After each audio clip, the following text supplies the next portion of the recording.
Hello students, welcome to Evan IQ. Last class में अपन पढ़ रहे थे मैटर इन अवर सराउंडिंग, जो केमिस्ट्री का फर्स्ट चैप्टर है और जो साइंस का भी फर्स्ट ही चैप्टर है और क्लास 9 का है। अपन ने इसमें काफी कुछ पढ़ लिया था, जैसे स्टेट का चेंज होना, स्टेट का चेंज किस तरीके से हो सकता है और डिफरेंट मेथड्स क्या क्या होते हैं, सब्लिमेशन, डिपोजिशन। सब्लिमेशन के एग्जाम्पल्स क्या थे और latent heat of fusion, latent heat of vaporisation क्या क्या होती थी। ठीक है, काफी इंपॉर्टेंट टर्म्स है latent heat of fusion, latent heat of vaporisation. अपन ये सब पढ़ लिया था पूरा। अपन इस क्लास में क्या पढ़ने वाले थे वे भी डिसाइड कर लिया था, वो था इवेपोरेशन। और थोड़ा बहुत रिवीजन करेंगे और फोर्थ और फिफ्थ स्टेट होती है मैटर की, वो भी पढ़ेंगे। ठीक है, तो अपन थोड़ा बहुत रिवीजन स्टार्ट करते हैं और इवेपोरेशन भी स्टार्ट करेंगे आज ही क्लास में। और थोड़ा टाइम मिल गया तो अपन फोर्थ और फिफ्थ स्टेट भी कंप्लीट कर लेंगे। मतलब अगर आज अपन ये सब कर लिया तो चैप्टर कंप्लीट हो जाएगा इसी वीडियो में। ठीक है, तो अपन स्टार्ट करते हैं कि हमारी ऐप जो है वो क्या है, 349 में काफी कम रेट्स में कोर्सेज अवेलेबल करवा रही है। कोर्सेज अवेलेबल करवा रही है 349 पर मंथ में, वो भी किसके, आईआईटी और नीट के। और इन सब के अलावा वो लाइव टेस्ट सीरीज भी देंगे, 3D एनिमेशन भी देंगे, लाइव डाउट सेशंस भी देंगे, जो काफी कम प्राइस में इतना सब कुछ कोई दे रहा है तो वो हम हमारी ऐप ही है। तो प्लीज उस ऐप को डाउनलोड करें, उसको शेयर करें ताकि और ज़्यादा जाने जुड़े और ज़्यादा लोग होंगे, ज़्यादा हम मतलब ऐसे हमको थोड़ा वो मिलेगा ना मोटिवेशन, तो हम ज़्यादा इफेक्टिवली और काम करेंगे, हम और लोग हायर कर पाएंगे, हम और ज़्यादा अच्छे से क्वालिटी कंटेंट देंगे। वैसे हमारा क्वालिटी कंटेंट अच्छा ही है, बहुत अच्छा ही है। ठीक है, तो आप इसको शेयर करें। तो अपन अब शुरू करते हैं, क्या कल का थोड़ा बहुत रिवीजन करते हैं। क्वेश्चन देख लो एक बार आप, ये पढ़ लो। ठीक है, क्या कह रहा है question, for any substance why does the temperature remain constant during the change of state. कोई भी सब्सटेंस की स्टेट चेंज होती है तो उसका टेम्परेचर कांस्टेंट क्यों रहता है एक पर्टिकुलर पॉइंट पे। जैसे मैंने ऐसे बोला कि ये आइस है, ये आइस है, इसका टेम्परेचर है 0 डिग्री सेल्सियस, इसको मैं हीट कर रहा हूँ तो ये पानी में कन्वर्ट हो रही है, पर जो लिक्विड है उसका टेम्परेचर भी 0 डिग्री सेल्सियस ही है। उसका रीजन क्या है, मतलब गर्म तो मैं कर रहा हूँ, हीट तो मैं दे रहा हूँ ना इसको, ये हीट हो रहा है, तो उसका टेम्परेचर चेंज क्यों नहीं हो रहा, उसका टेम्परेचर इंक्रीज क्यों नहीं हो रहा। इतनी हीट दे रहा हूँ मैं, ये ट्राइंगल है, हाँ ये ट्राइंगल है, ट्राइंगल मतलब हीट है। तो हीट तो मैं दे रहा हूँ, टेम्परेचर इंक्रीज क्यों नहीं हो रहा है, तो इसका आंसर क्या होगा, इसका पीछे मतलब रीजन क्या है। उसका रीजन ये है कि जो भी मैं हीट दे रहा हूँ ना वो कन्वर्ट हो रहा है, वो सारी एनर्जी जो हीट एनर्जी की है वो स्टेट चेंज करने में जा रही है। मतलब वो एनर्जी जो है वो लेटेंट हीट है। ठीक है, लेटेंट हीट मतलब हिडन हीट है, क्योंकि जो लेटेंट हीट होती है वो स्टेट चेंज करने में जाती है, पार्टिकल्स का मूवमेंट बढ़ाने में जाती है, पार्टिकल्स दूर हो, क्योंकि पहले सॉलिड के पार्टिकल्स बहुत ज्यादा कंप्रेस्ड है, अब इनको लिक्विड में जाना तो पार्टिकल्स दूर होने चाहिए, तो दूर करने में वो सारी एनर्जी जा रही है। ठीक है, तो अपन को टेम्परेचर चेंज करने का रीजन क्या लिखेंगे, तो अपन ऐसा लिख सकते हैं, because the heat energy given to the substance is getting utilize is changing the state and that energy is known as latent heat. ठीक है, तो अपन इसको इतना सा लिख सकते हैं, क्योंकि वो जो हीट एनर्जी अपन दे रहे हैं वो सारी यूटिलाइज किस में हो रही है, लेटेंट हीट में। लेटेंट हीट क्या होती है, जो स्टेट चेंज करने में हेल्प करती है। तो अगर हीट एनर्जी यूजफुल हुई नहीं टेम्परेचर इंक्रीज करने में, तो वो इस टेम्परेचर इंक्रीज करेगी नहीं, तभी इसका टेम्परेचर इंक्रीज नहीं होता। ये तो अपन ने कल पढ़ लिया है, तो हम इसको बस डायरेक्टली लिख सकते हैं कि because the heat energy given to the substance in changing its state is getting utilize in changing the state of that matter and that type of energy is known as latent heat, latent heat of fusion और latent heat of vaporisation. ठीक है, जिसका state change हो रहा होगा उसके हिसाब से बोलेंगे। तो सॉलिड से लिक्विड में होता है तो भी टेम्परेचर इंक्रीज नहीं होता, लिक्विड से गैस में होता है तो भी टेम्परेचर में कोई चेंज नहीं होता। ठीक है, दोनों में लेटेंट हीट आती है। ठीक है, तो उसकी आती है लेटेंट हीट ऑफ वेपोराइजेशन और इसमें आती है लेटेंट हीट ऑफ फ्यूजन। तो सारी हीट एनर्जी जो होती है वो फ्यूजन लेटेंट हीट में चली जाती है, तो टेम्परेचर इंक्रीज नहीं होता। ठीक है, इसको आप ले लेना आपसे ये। ठीक है, तो ये तो हो गया क्वेश्चन अपन का, लेटेंट हीट वाला क्वेश्चन रिलेटेड था ये। अब आता है नेक्स्ट क्वेश्चन पे, suggest a method to liquefy atmospheric gases. एक मेथड सजेस्ट करो कि अपन को लिक्विफाइड करना है एटमॉस्फेरिक गैसेस को। तो अपन क्या करेंगे, एक पिस्टन टाइप लेंगे, इसमें अपन गैस फिल कर देंगे, ये इसमें बहुत सारी एनर्जी है, ये गैस के पार्टिकल्स है, और यहाँ पे क्या करेंगे, एक पिस्टन लगा देंगे। अगर अपन पिस्टन पे प्रेशर लगाएंगे तो क्या होगा, गैस के मॉलिक्यूल्स पास आएंगे, कंप्रेस होंगे और इतने पास आ जाएंगे कि उनकी स्पेसेस जो होंगे वो लिक्विड से मैच होने लग जाएंगे। जितना लिक्विड में स्पेस होता है ना उतना ही गैस में हो जाएगा। थोड़े टाइम के बाद में गैस में जो गैस है ये लिक्विड में कन्वर्ट हो जाएगी। तो अपन एक मेथड को सजेस्ट मेथड बोला था, तो अपन ऐसा बोल सकते हैं by applying pressure on that particular atmospheric gas. ठीक है, प्रेशर अप्लाई करेंगे, बाय कंप्रेसिंग भी बोल सकते थे, तो ऐसे तो यहाँ तो बाय कंप्रेशन बोल सकते हैं।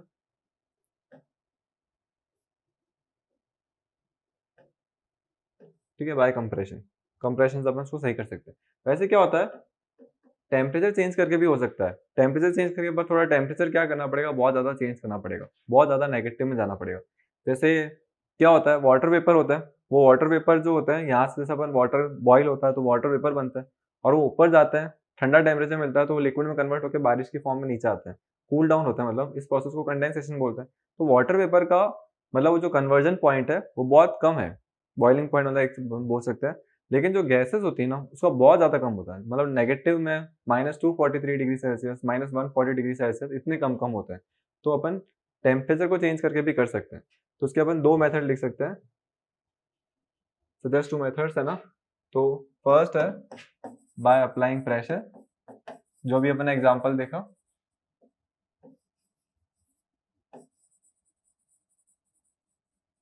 और सेकंड है बाय चेंजिंग टेम्परेचर।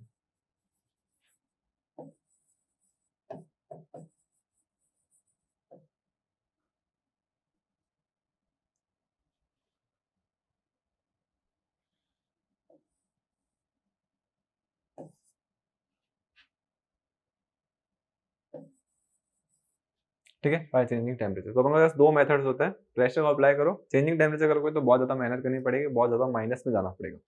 ठीक है, दोनों मेथड आ गए अपन को। अब आते हैं लास्ट क्वेश्चन पे, आज के वाला रिवीजन की है ये। Why is ice at 273 kelvin more effective in cooling than water at the same temperature. मतलब आइस अगर 273 केल्विन पे है, 273 केल्विन को सबसे पहले तो डिग्री सेल्सियस में बताओ कितना होता है। तो कभी भी अपन को 27 केल्विन को डिग्री सेल्सियस में कन्वर्ट करना है तो सब्ट्रैक्ट कर दो 273, और डिग्री सेल्सियस को केल्विन में कन्वर्ट करना है तो ऐड कर दो 273। तो ये टेम्परेचर कितना है, ये है 0 डिग्री सेल्सियस। तो अगर अपन आइस लेते हैं 0 डिग्री सेल्सियस पे और वाटर लेते हैं, वाटर सेम 0 डिग्री सेल्सियस पे, तो जो ज़्यादा ठंडा होता है ना वो आइस होती है। तो उसका रीज़न क्या है, मतलब ये ज़्यादा इफेक्टिव क्यों है, आइस जो है वो ज़्यादा इफेक्टिव क्यों है, इसका रीज़न बताओ। टेम्परेचर तो दोनों का सेम है, अपन हाथ लगाए 0 डिग्री सेल्सियस ही लग रहा है, आइस को हाथ लगाया तो भी 0 डिग्री सेल्सियस ही लग रहा है, तो ज़्यादा इफेक्टिव आइस क्यों है, इसका रीज़न क्या है। तो उसका रीज़न ये है कि जब आइस वाटर में कन्वर्ट होती है ना तो अपन उसको हीट देते हैं, हीट देते हैं पर टेम्परेचर चेंज नहीं होता है। कोई भी दो चीज़ों की स्टेट चेंज हो रही होती है तो उनका टेम्परेचर चेंज नहीं होता उस पॉइंट पे, पर्टिकुलर टेम्परेचर पे, और पर्टिकुलर टेम्परेचर है 0 डिग्री सेल्सियस।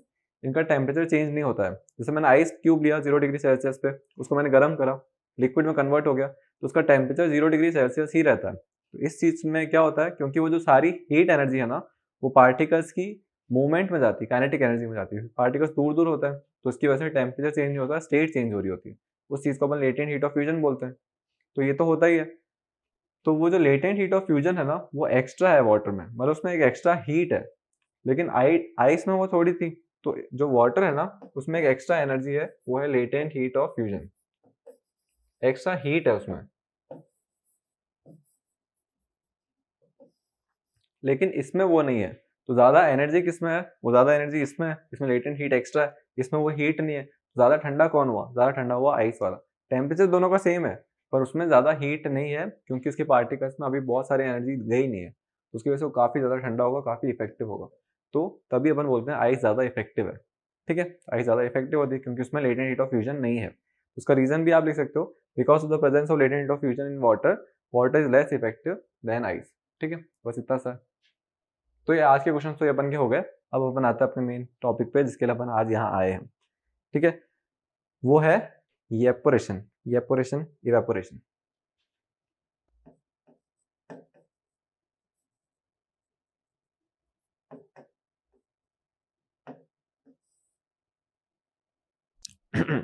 ठीक है, तो अपन इवेपोरेशन का एक जनरल एग्जांपल लेते हैं। क्या बोल रहे हैं, जैसे ये अपन का फ्लोर है और यहाँ पे थोड़ा सा पानी गिर गया, पानी गिर गया। अब टाइम देखा, थोड़े टाइम के बाद अपन आए और देखा कि पानी यहाँ पे नहीं था, तो पानी को किस में कन्वर्ट हो गया, वो कन्वर्ट हो चुका है गैस में। तो अगर वाटर लिक्विड जो है वो गैसियस फॉर्म में कन्वर्ट हुआ है, तो अपन ने पहले क्लासेस में पढ़ा है कि जो वाटर होता है वो लिक्विड स्टेट से गैसियस स्टेट में कन्वर्ट होता है 100 डिग्री सेल्सियस पे। ठीक है, और इस चीज को अपन बॉइलिंग भी बोलते थे, इस चीज को अपन वेपोराइजेशन भी बोलते थे। तो वेपोराइजेशन और बॉइलिंग जो होती थी वो 100 डिग्री सेल्सियस पे होती थी, पर रूम टेम्परेचर तो इतना नहीं होता, इतना तो नहीं होता। तो ये कैसे हो गया, मतलब 100 डिग्री सेल्सियस से पहले ही कैसे बॉयल हो गया। तो इस प्रोसेस को अपन बोलते हैं इवेपोरेशन। इवेपोरेशन मतलब क्या है कि कन्वर्ट होना लिक्विड का गैसियस स्टेट में below boiling point, boiling point से पहले ही हो जाना। तो इसके पीछे कॉन्सेप्ट क्या है, कैसे हो गया ये। उसके पीछे कॉन्सेप्ट क्या है, देखो अब अपन वाटर को है ना मैग्नीफाइन कर रहे हैं, इस चीज को अपन मैग्नीफाइन करके देख रहे हैं, ठीक है। तो वाटर क्या होता है, मॉलिक्यूल का ही बना हुआ है, तो इसमें बहुत सारे पार्टिकल्स होंगे, ये वाटर के पार्टिकल्स हैं, ये वाटर के पार्टिकल्स हैं, ऐसे नीचे भी वाटर के पार्टिकल्स हैं, ऐसे layer by layer he arranged है। अब ऊपर के पार्टिकल्स है ना, उसमें अगर थोड़ी सी भी काइनेटिक एनर्जी आ गई, मतलब ये एक दूसरे से कोलिजन्स कर रहे हैं, कंटिन्यूस कोलिजन्स कर रहे हैं, थोड़ी सी भी काइनेटिक एनर्जी ज्यादा आई तो ये इससे दूर हो सकता है ना।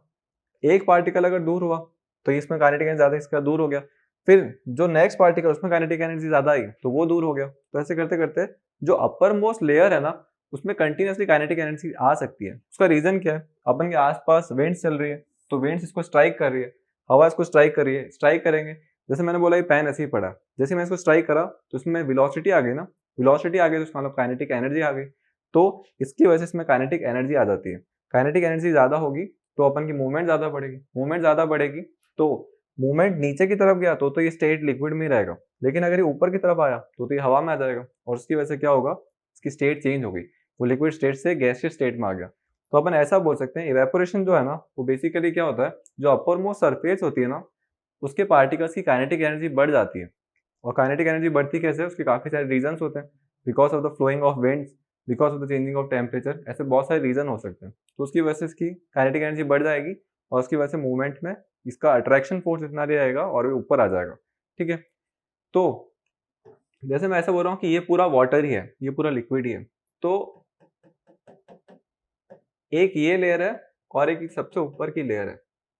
ये जो ऊपर की लेयर है ना, इसको नीचे वाली लेयर कंटिन्यूसली अट्रैक्ट कर रही है, ये लेयर को अट्रैक्ट कर रही है, लेकिन जो ये बीच वाली लेयर है ना, इसको क्या हो रहा है, इसको ये भी लेयर अट्रैक्ट कर रही है, इसको ये लेयर भी अट्रैक्ट कर रही है। अट्रैक्टिव फोर्सेस तो बहुत सारे है ना, तो सबसे कम अट्रैक्टिव फोर्सेस किसमें है, सबसे कम अट्रैक्टिव फोर्सेस है अपर मोस्ट लेयर में। अपर मोस्ट लेयर को सिर्फ नीचे वाले ही अट्रैक्ट कर रहे हैं, लेकिन जो बीच वाली लेयर है उसको ऊपर वाले भी अट्रैक्ट कर रहे हैं, नीचे वाले भी अट्रैक्ट कर रहे हैं। और सबसे नीचे वाली लेयर है वो तो सरफेस के टच में ही नहीं है, उसको मतलब सारे ऊपर तक वाले सबके सब अट्रैक्ट कर रहे हैं। तो सबसे कम अट्रैक्टिव फोर्सेस किसमें है, सबसे फ्रीडम में कौन है, तो वो है अपर मोस्ट लेयर,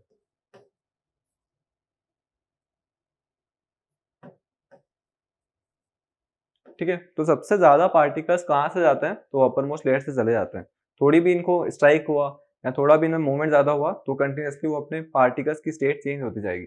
तो अगर विंड स्पीड और ये नहीं भी है ना, तो भी इसमें मूवमेंट इतनी होती है कि स्ट्राइकिंग की वजह से थोड़ा सा ऊपर आ गया, और ऊपर आती वो अपना अट्रैक्टिव फोर्सेस को खो देगा और स्टेट चेंज हो जाएगी। तो ये पूरा प्रोसेस होता है इवेपोरेशन। तो इवेपोरेशन क्या है, तो इवेपोरेशन ये होता है कि जो पार्टिकल्स होते हैं वो काइनेटिक एनर्जी गेन करके अपनी स्टेट चेंज कर लेते हैं, ठीक है। उसमें कोई पर्टिकुलर टेम्परेचर नहीं चाहिए कि टेम्परेचर 100 डिग्री सेल्सियस ही चाहिए, ऐसा टेम्परेचर मिलेगा तो अच्छी बात हो गई कि और एनर्जी आ गई, और ज्यादा काइनेटिक एनर्जी आ गई। पर अगर टेम्परेचर नहीं मिल रहा तो भी ये मूवमेंट करके अपना पार्टिकल स्टेट अपनी छोड़ सकता है, ठीक है। तो मेन कॉन्सेप्ट तो ये है इवेपोरेशन के पीछे। तो अब अपन इसको करते हैं डिफाइन। इसको डिफाइन कैसे करेंगे, तो अपन ऐसा बोल सकते हैं, the conversion of liquid state of water into gaseous state below its boiling point is known as evaporation, ठीक है। तो जो कन्वर्जन होता है लिक्विड स्टेट ऑफ वाटर का गैसियस स्टेट में बॉइलिंग पॉइंट के बिलो ही, उसको अपन बोलेंगे इवेपोरेशन, ठीक है। इवेपोरेशन बोलेंगे इसको। अब ये हो गया। अब इवेपोरेशन में क्या होता है, जैसे ये है, ये लिक्विड स्टेट है किसी चीज की, ये इसके अपर मोस्ट पार्टिकल्स हैं। अब टेम्परेचर बढ़ाएंगे ना अपन, थोड़ा भी टेम्परेचर बढ़ाएंगे तो इनकी काइनेटिक एनर्जी बढ़ेगी। तो अगर मैं ऐसा बोलूं कि ये पैन बहुत गर्म है और मैंने इसे हाथ रख के सारी हीट इसकी एब्जॉर्ब कर ली, तो ये पैन ठंडा हो जाएगा, ठीक है। इसका आंसर है यस, कि अगर मैं कभी भी कोई चीज बहुत ज्यादा गर्म है उसको अगर हाथ से पकड़ता हूँ तो वो जो सारी हीट होगी मेरे में ट्रांसफर होगी ना, तो ये चीज तो ठंडी हो जाएगी, थोड़ी कम ठंडी होगी पर थोड़ी ठंडी हो जाएगी। तो ये वही चीज है। अगर टेम्परेचर थोड़े बहुत आसपास टेम्परेचर है ना, थोड़ा बहुत टेम्परेचर इन्होंने एब्जॉर्ब करा अपर मोस्ट लेयर ने, तो क्या होगा, उसमें काइनेटिक एनर्जी आ जाएगी, उसने हीट को एब्जॉर्ब करा, उसमें काइनेटिक एनर्जी आ गई और ये हो गया इसमें कन्वर्ट गैसियस स्टेट में, और ये पार्टिकल्स फिर दूर दूर होने लग जाएंगे। तो आसपास उसने टेम्परेचर एब्जॉर्ब करा तो आसपास का टेम्परेचर ठंडा हो जाएगा, कूलिंग हो जाएगी ना। तो अपन ऐसा बोल सकते हैं इवेपोरेशन जो प्रोसेस होता है ना, वो हमेशा कूलिंग कॉज करता है, इट ऑलवेज कॉजेज कूलिंग, ठीक है। जहाँ पे भी इवेपोरेशन हो रहा है उसका मतलब आसपास आपको ठंडक मिलेगी, ठीक है। तो इवेपोरेशन काफी अच्छा प्रोसेस है, ठीक है। इसका रीजन क्या, एग्जांपल देके बताता हूँ। आप कभी भी अपने हाथ पे से पानी रखना, तो आप थोड़ा पानी रखना है यहाँ पे, और आप थोड़े टाइम के बाद क्या ऑब्जर्व करोगे कि आपका हाथ थोड़ा ठंडा हो गया, उसका रीजन क्या है? उसका रीजन क्या है कि आपके हाथ की जो हीट थी ना, वो उसने गेन करी और उसको कन्वर्ट करा काइनेटिक एनर्जी में। काइनेटिक एनर्जी में कन्वर्ट हुआ तो उसके अंदर मूवमेंट बढ़ी, मूवमेंट बढ़ी तो हमने स्टेट उसने छोड़ दी। अब जैसी स्टेट उसने अपनी छोड़ी तो वो दूर दूर हो गए और वो गैसीय स्टेट में कन्वर्ट हो गए। तो जब तक वो गैसीय स्टेट में कन्वर्ट नहीं हो रहा तब तक आपको कूलिंग होती रहेगी। ठीक है, तो ये प्रोसेस था पूरा। तो इवेपोरेशन में हमेशा कूलिंग कॉज होगी और इवेपोरेशन के लिए बॉइलिंग पॉइंट का 100 डिग्री सेल्सियस होना जरूरी नहीं है। ये सब अपन को आ चुका है। अब क्या है, इवेपोरेशन कुछ फैक्टर्स पे डिपेंड करता है। तो कुछ फैक्टर्स पे डिपेंड करता है, वो फैक्टर्स देखते हैं किन किन फैक्टर्स पे डिपेंड करता है। तो आपसे इवेपोरेशन रिलेटेड कुछ क्वेश्चंस पूछेंगे, तो क्या क्या क्वेश्चंस पूछेंगे? सबसे पहले तो डिफाइन करने वाली चीज है और फिर फैक्टर्स कि फैक्टर्स किन किन फैक्टर्स पे डिपेंड करता है और कैसे कैसे डिपेंड करता है। तो फर्स्ट फैक्टर है विंड, विंड स्पीड। सेकंड है टेम्परेचर, टेम्परेचर। थर्ड है ह्यूमिडिटी।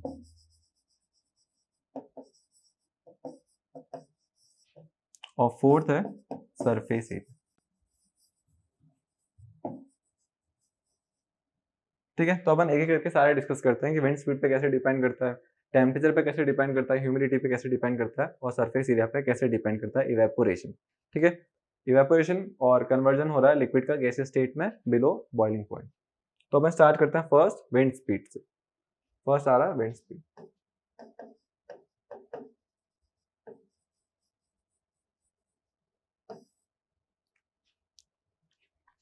क्या है विंड स्पीड में? विंड स्पीड में क्या है, जैसे मैंने बोला कि ये वाटर है, ये पूरा वाटर फिल हुआ हुआ।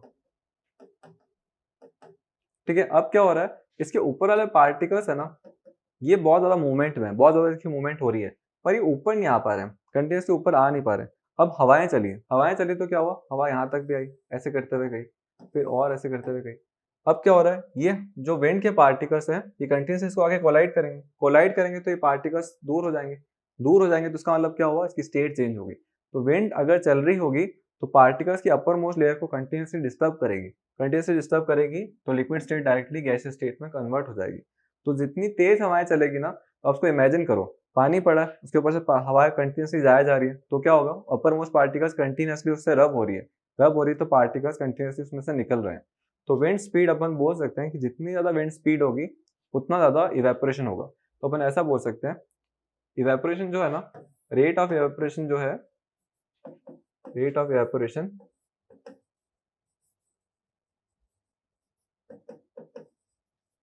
is directly proportional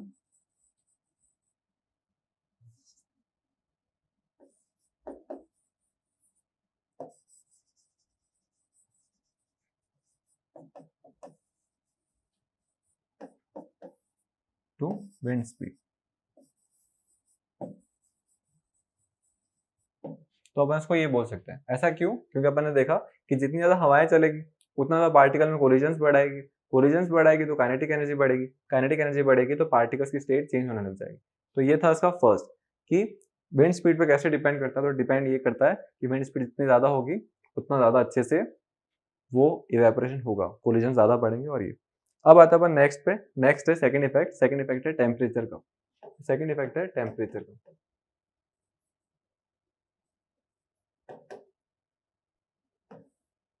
ठीक है, टेम्परेचर का क्या है, टेम्परेचर का क्या है, तो अपन टेम्परेचर स्टार्ट करते हैं। टेम्परेचर का क्या है, जैसे मैंने बोला कि ये कोई कंटेनर है, ये पड़ा है इसमें अपर मोस्ट लेयर वाटर के पार्टिकल्स की, और फिर ये वाटर भरा हुआ पड़ा है पूरा।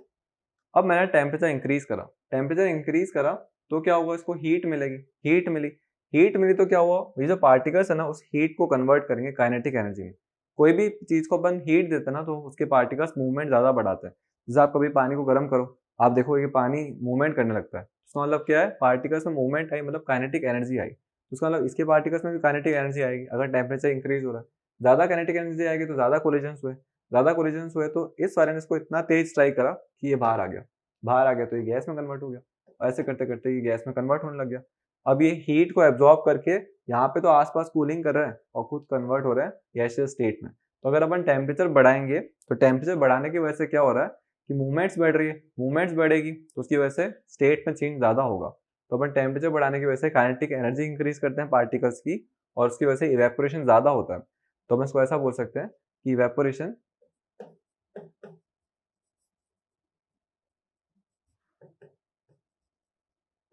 Is directly proportional to temperature. ठीक है, जितना ज़्यादा टेम्परेचर होगा उतना ज़्यादा इवेपोरेशन होगा। जैसे आप कभी गर्मियों की देखो और सर्दियों की देखो, सर्दियों में आपने कहीं पानी गिरा हुआ देखा होता है और गर्मियों का कभी पानी गिरा हुआ देखा होता है, और उसको याद करो कि सर्दियों में क्या होता है, जो पानी गिरा हुआ होता है वो बहुत धीरे धीरे इवेपोरेट होता है, और गर्मियों में क्या होता है, बहुत जल्दी इवेपोरेट हो जाता है। ठीक है, क्योंकि उसको इतनी गर्मी मिल रही है, उसी टाइम काइनेटिक एनर्जी कन्वर्ट हो रही है और उसी टाइम वो कन्वर्ट हो रहा है लिक्विड स्टेट में। तो ये होता है टेम्परेचर का इफेक्ट, जितना ज़्यादा टेम्परेचर होगा उतना जल्दी इवेपोरेशन होगा। ठीक है, तो ये आ गया अपन ने सेकंड। अब आते हैं अपन थर्ड वाले पे। थर्ड वाला क्या था, ह्यूमिडिटी। अब हमको 4 फैक्टर्स पढ़ना है ना। फर्स्ट फैक्टर आ गया विंड स्पीड, सेकंड आ गया टेम्परेचर, थर्ड आ गया ह्यूमिडिटी। तो अपन आते हैं ह्यूमिडिटी पे। ह्यूमिडिटी,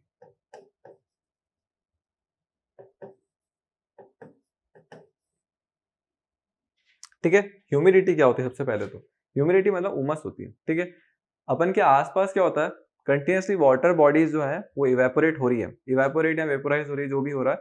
तो अपन के आसपास वैसे भी वाटर के बहुत सारे वेपर्स हैं, बहुत सारे वेपर्स हैं। जैसे ये किसी का रूम है और यहाँ पे बहुत सारे वाटर वेपर्स अवेलेबल हैं पहले से ही।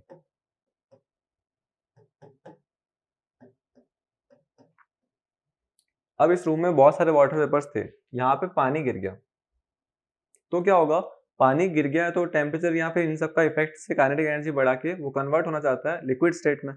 पर जो ये वाला अवेलेबल स्पेस है ना, वो पहले से ही बहुत कम है, बहुत कम है, क्योंकि ह्यूमिडिटी बहुत ज़्यादा है। ह्यूमिडिटी का मतलब ही ये होता है कि amount of water vapours present in the atmosphere of that particular room. ठीक है, कितने वाटर वेपर्स प्रेजेंट हैं उसके एटमॉस्फेयर में, उस पर्टिकुलर एयर में, जितने ज़्यादा अवेलेबल वाटर वेपर्स होंगे उतनी ज़्यादा ह्यूमिडिटी है। तो यहाँ पे अपन मान रहे हैं कि बहुत ज़्यादा ह्यूमिडिटी है, ह्यूमिडिटी मतलब बहुत सारे वाटर वेपर्स पहले से ही थे।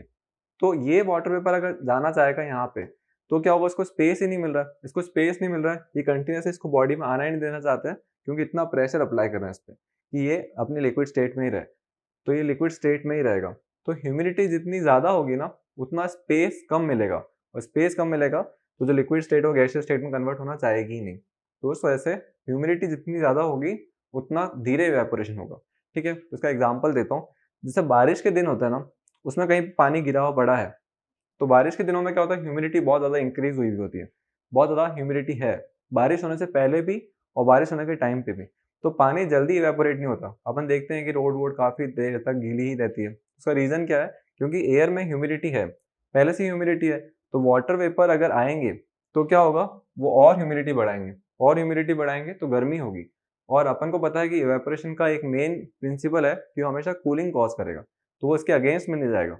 ठीक है, तो उसकी वजह से ह्यूमिडिटी जो होगी वो रहेगी, ह्यूमिडिटी रहेगी तो वाटर वेपर कन्वर्ट नहीं होते हैं, जो लिक्विड स्टेट है उसमें से वो जाएंगे नहीं अपनी गैसियस स्टेट में।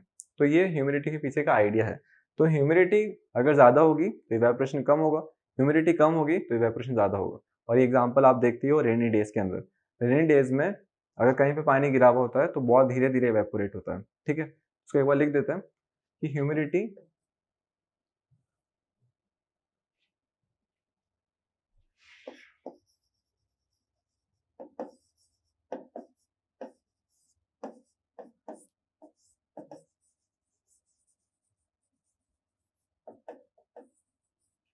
ठीक है, ह्यूमिडिटी जो होती है वो इनवर्सली प्रोपोर्शनल होती है इवेपोरेशन की। जितनी ज़्यादा ह्यूमिडिटी होगी उतना कम इवेपोरेशन होगा।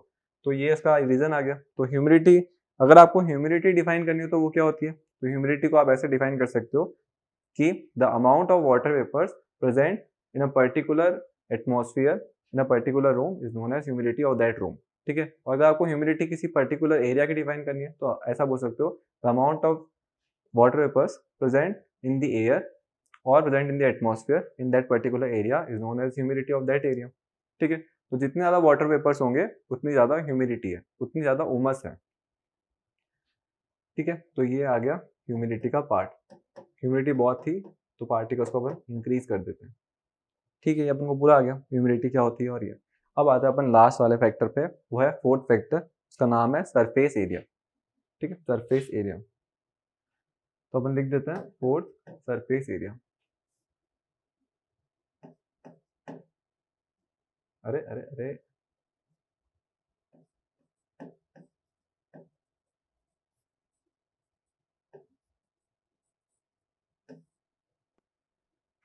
ठीक है। तो अपन आते हैं फोर्थ फैक्टर पे, वो है सरफेस एरिया। सरफेस एरिया क्या होता है? सबसे पहले तो सरफेस एरिया मतलब कि अपन पानी को जितना ज्यादा फैला के रखेंगे ना, उतना ज्यादा सरफेस एरिया इंक्रीज हो गया। तो जैसे मैंने ऐसे बोला कि ये है, जैसे मैंने ऐसे बोला, अपन ग्राउंड पे एक्सपेरिमेंट करते हैं। ये एक्सपेरिमेंट करा, ये अपन ने पानी इतना फैलाया, ये पूरा वाटर है, ठीक है, ऐसे फैलाया। और फिर क्या करा, इतना ही पानी लिया पर उसको मैंने बहुत ज्यादा फैला दिया। आप अपने स्कूल बेंचों पे करते होगे ना, ऐसे पानी फैला के पूरा फैलाते जाते हैं, ऐसे वैसे टाइप। आप नहीं करते, हम तो करते थे। तो ये इतना पानी फैला, इसको मैंने इकट्ठा करके रखा, और एक उसी पानी को मैंने काफी ज्यादा फैला दिया। अब देखना, ये जो अपर मोस्ट पार्टिकल की लेयर है ना, इतने सारे पार्टिकल्स हैं, इस लेयर को अट्रैक्ट करने वाले इतने सारे पार्टिकल्स हैं, इतनी सारी लेयर्स इसको अट्रैक्ट कर रही है कि ये यहीं पर है। और इसकी जो अपर मोस्ट लेयर है ना, ठीक है, ये पार्टिकल ही है, इसको अट्रैक्ट करने वाले फोर्सेस इतने नहीं है जितने इसमें। इसमें तो इतनी सारी लेयर्स अट्रैक्ट कर रही है, इसमें इतनी सारी लेयर्स अट्रैक्ट नहीं कर रही। तो इसके लिए अट्रैक्टिव लेयर जो है वो 2 लेयर ही है, यहाँ 3 लेयर ही है, कम अट्रैक्टिव फोर्सेस है। और यहाँ पे अट्रैक्टिव फोर्सेस बहुत ज्यादा है, तो ज्यादा इजीली जो है वो एग्जिट कौन हो जाएगा? तो ज्यादा इजीली एग्जिट जो होगा वो इसका पार्टिकल होगा। रीजन क्या है? क्योंकि वीक अट्रैक्टिव फोर्सेस हैं, वीक अट्रैक्टिव फोर्सेस हैं, तो ये गैसियस स्टेट में इजीली कन्वर्ट हो जाएगा। तो यहाँ पे due to weak attractive forces the rate of evaporation will be higher in this case, and due to strong attractive forces the rate of evaporation will be lower in this case। ठीक है, क्योंकि evaporation का जो होता है वो तो attractive forces पे काफी डिपेंड करता है। तो सरफेस एरिया जितना ज्यादा बढ़ाओगे ना, उतना इजीली वो इवेपोरेट हो जाएगा। ठीक है, इसका एग्जांपल क्या है? सॉसर होता है ना, अपन कभी कभार देखते हैं कि पुराने लोग जो होते हैं, जो चाय होती है वो सॉसर में पीते हैं। उसका रीजन क्या है? ऐसा कुछ होता है, वो ऐसी प्लेट टाइप होती है ना, तो वो इससे क्या करता है, कप में पियेंगे ना, तो कप में क्या, अपर मोस्ट लेयर जो है उसका सरफेस एरिया देखो कप का, ऐसा होता है कप, ये तो सरफेस एरिया इतना सा, और इसका सरफेस एरिया इतना बड़ा। तो इतनी बड़ा सरफेस एरिया है, तो क्या हो रहा होगा, कंटिन्यूसली वो इवेपोरेशन हो रहा है, मतलब उसमें से हीट कंटिन्यूसली जा रही है, कंटिन्यूसली हीट उसमें से जा रही है, क्योंकि इवेपोरेशन कॉजेस कूलिंग, ये तो मैंने पढ़ा, ठंडा हो ही जा रहा है कंटिन्यूसली। तो ज्यादा ठंडा किसमें होगा? इसमें। तो इसकी वजह से वो इसमें से पीता है, ताकि वो गर्म जो है वो ठंडी हो जाए और फिर वो इजीली जल्दी जल्दी पी ले। तो उसके वजह से वो सॉसर का यूज करते हैं। तो ये सरफेस एरिया का मतलब एक तरीके से मेन था। तो सरफेस एरिया जितना ज्यादा बढ़ाओगे, उतना ज्यादा कूलिंग कॉज होगा। इसका एक और एग्जांपल, अपन घर में कूलर देखते हैं ना, कूलर किसी किसी घर में होता है, उसमें क्या होता है, ग्रास लगी हुई होती है ऐसे, जो उसके 4 वॉल्स होती है ना, जैसे ये कूलर है,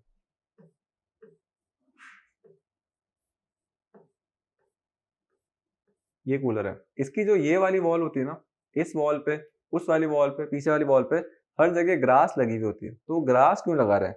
वो डायरेक्टली पानी नीचे फेंक देते, तो ऐसा क्यों नहीं कर रहे? तो क्या होता है, वाटर उस ग्रास में जाता है, जैसे ही उस ग्रास में जाता है ना, तो उसका सरफेस एरिया इंक्रीज हो जाता है। वो हर ग्रास के पार्टिकल में जाता है, पूरे ग्रास में वो फैलता है, सरफेस एरिया कंटिन्यूसली इंक्रीज हो रहा है, और उसकी वजह से क्या होगा, वो इवेपोरेट होगा।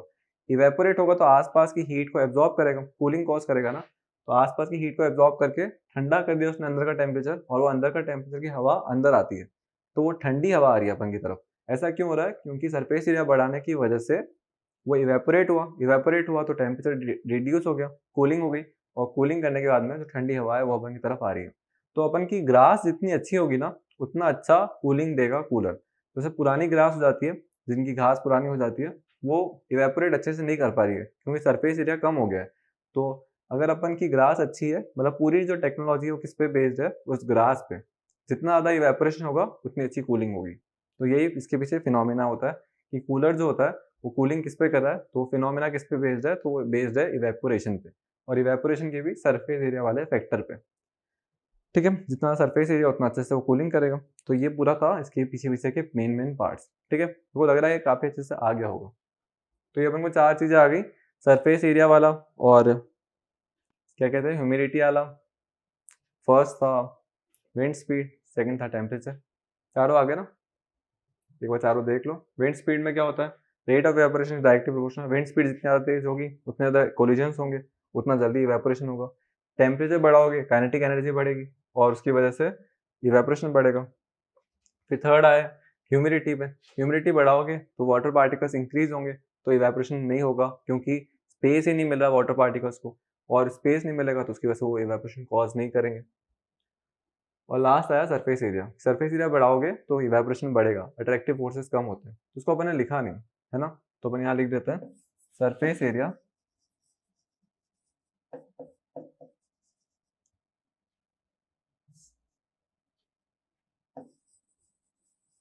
is directly proportional to evaporation।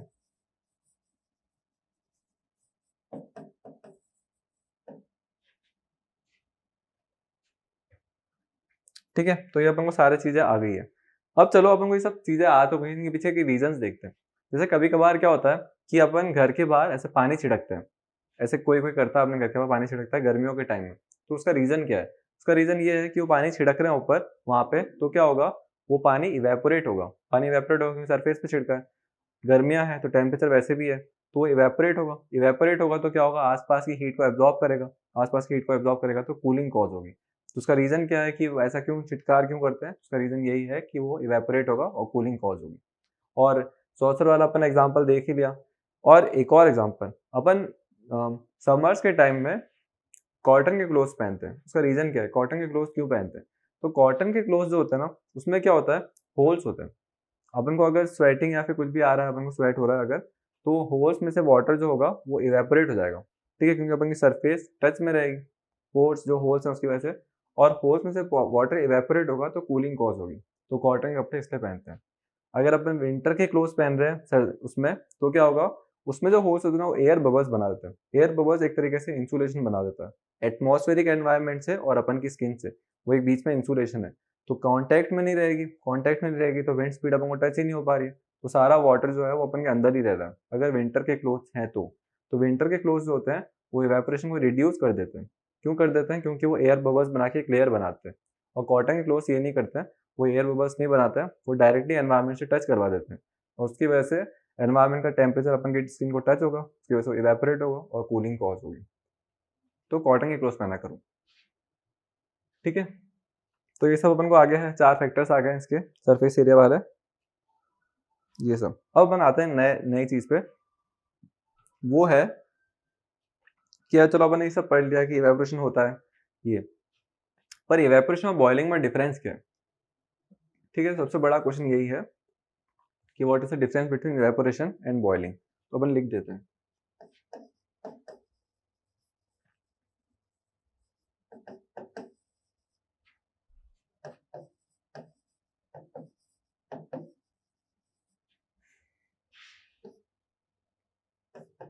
ठीक है। फर्स्ट डिफरेंस क्या है कि दोनों में कन्वर्जन ही हो रहा है, लिक्विड स्टेट से गैसियस स्टेट में यही कन्वर्जन हो रहा है, पर जो इवेपोरेशन है ना वो बॉइलिंग पॉइंट से बिलो ही हो जाता है, बिलो ही बॉइलिंग पॉइंट हो जाता है, लेकिन बॉइलिंग बिलो बॉइलिंग पॉइंट नहीं होती है। तो एट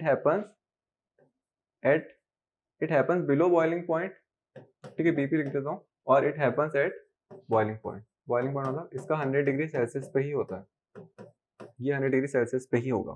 फिर सेकंड पे आते हैं, जो इवेपोरेशन है ना वो सरफेस के पार्टिकल्स मूव करते हैं, सरफेस के पार्टिकल्स मूव करते हैं, लेकिन बॉइलिंग में क्या होता है, पूरा सारे पार्टिकल्स मूव कर रहे हैं। ऐसा नहीं कि सरफेस के पार्टिकल्स ही गैसियस के स्टेट में कन्वर्ट हो रहे हैं, सारे पार्टिकल गैसियस स्टेट में कन्वर्ट हो रहे हैं। तो जो बॉइलिंग है वो एक बल्क फिनोमिना है, बल्क मतलब सब कुछ इंक्लूडेड है उसमें। और जो इवेपोरेशन है वो कैसा फिनोमिना है, वो सरफेस फिनोमिना, सरफेस के पार्टिकल्स रिलेटेड ही है सब कुछ। तो मेन डिफरेंस तो इसमें यही है, बॉइलिंग पॉइंट वाला और सरफेस और बल्क फिनोमिना वाला। मेन तो यही हो गया, मेन डिफरेंस तो यही, बिलो बॉइलिंग पॉइंट वाला खत्म हो जाता है, एक सरफेस फिनोमिना अपन ने और देख लिया। ठीक है, तो अपन एक और देखते हैं, जैसे दो तो अपन ने पढ़ लिया कि डिफरेंस क्या क्या है, थर्ड देख लेते हैं। जैसे इवेपोरेशन अपन अभी तक पढ़ रहे थे कि वो कूलिंग कॉज करता है, कि इवेपोरेशन जहाँ पे भी होगा आसपास कूलिंग हो जाती है, लेकिन बॉइलिंग में क्या होता है, टेम्परेचर इतना ज्यादा गर्म होता है कि वो गर्मी कॉज कर रहा होता है, ठीक है, वो हीट कॉज करता है। तो अपन इसमें लिख सकते हैं it causes cooling,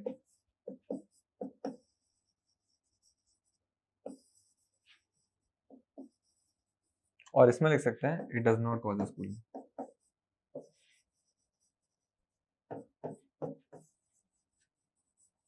causes cooling. ठीक है, ये कूलिंग कॉज नहीं करता। अब आता है फोर्थ पे कि ये बहुत स्लो प्रोसेस है, इवेपोरेशन बहुत स्लो प्रोसेस है, पानी पड़ा है, पड़ा ही है, पड़ा ही है, पड़ा ही है, ठीक है, तो it is a slow process, लेकिन ये फास्ट प्रोसेस है, ये बहुत फास्ट प्रोसेस। तो ये अपन का पूरा हो गया कि इवेपोरेशन और बॉइलिंग में डिफरेंस क्या क्या होता है। तो आज अपन ने काफी कुछ पढ़ लिया, पहले तो थोड़ा बहुत रिवाइज कर लिया, फिर अपन ने इवेपोरेशन के बारे में पढ़ा कि इवेपोरेशन क्या होता है, किन फैक्टर्स पे डिपेंड करता है, कैसे कैसे डिपेंड करता है, और लास्ट में पढ़ा कि इवेपोरेशन और बॉइलिंग में क्या क्या डिफरेंस है। ठीक है, तो ये सब अपन ने पढ़ लिया। अब क्या बच रहा है? अब बच रहा है मेनली कि स्टेट, जो स्टेट्स होती है ना, स्टेट्स जैसे अपन ने 3 स्टेट्स पढ़ी, एक सॉलिड की, एक लिक्विड की, एक गैस की। अब इस बुक में एक और स्टेट भी है, एक और स्टेट है और एक और स्टेट है, मतलब टोटल 5 स्टेट्स हैं। जो 4th स्टेट है ना, वो होती है प्लाज्मा, और जो 5th स्टेट है वो है बोस आइंस्टीन कंडेंसेट। ठीक है, दोनों ही बहुत अच्छी स्टेट्स है, अपन आसपास इनको देखते भी हैं, बोस आइंस्टीन को नहीं पर प्लाज्मा को। सुनते के देखते क्या, अपन देख रही हैं आसपास काफी सारी चीजें प्लाज्मा पे बेस्ड है। तो जो बोस और आइंस्टीन कंडेंसेट है ना, इसमें क्या 2 नाम है। आइंस्टीन एक साइंटिस्ट थे, बोस भी एक साइंटिस्ट थे। अब इसमें अच्छी बात क्या है, बोस जो थे वो इंडियन साइंटिस्ट थे, उनका नाम पूरा नाम था सत्येंद्र नाथ बोस। ठीक है, एस एन बोस लिखा है बुक में। तो वो जो बोस थे और आइंस्टीन थे, इन्होंने कुछ कैलकुलेशंस करी, कुछ कर रहे थे, ये दोनों साथ में कर रहे थे, और इन्होंने एक स्टेट निकाली जो बिल्कुल एनर्जी थी नहीं उसमें, वो एनर्जी नहीं थी, वो अपन कल डिस्कस करेंगे अच्छे से। तो वो इसको शॉर्ट में लिखते हैं बीईसी, बोस आइंस्टीन कंडेंसेट। अच्छी स्टेट है ये। प्लाज्मा तो अपन के आसपास है ही, अपन इसको देखते रहते हैं ट्यूबलाइट इन सब में। तो ये सब आया पूरा, आयोनाइज गैस और ये। तो अपन कल इन 2 स्टेट्स के बारे में पढ़ेंगे, और जो इंपॉर्टेंट क्वेश्चन है उनको डिस्कस करेंगे, जो अच्छे क्वेश्चन है उनको। और अगर चैप्टर ये सब हो गया तो अपन फिर कल और नया चैप्टर स्टार्ट भी कर लेंगे। ठीक है, तो अभी के लिए थैंक यू।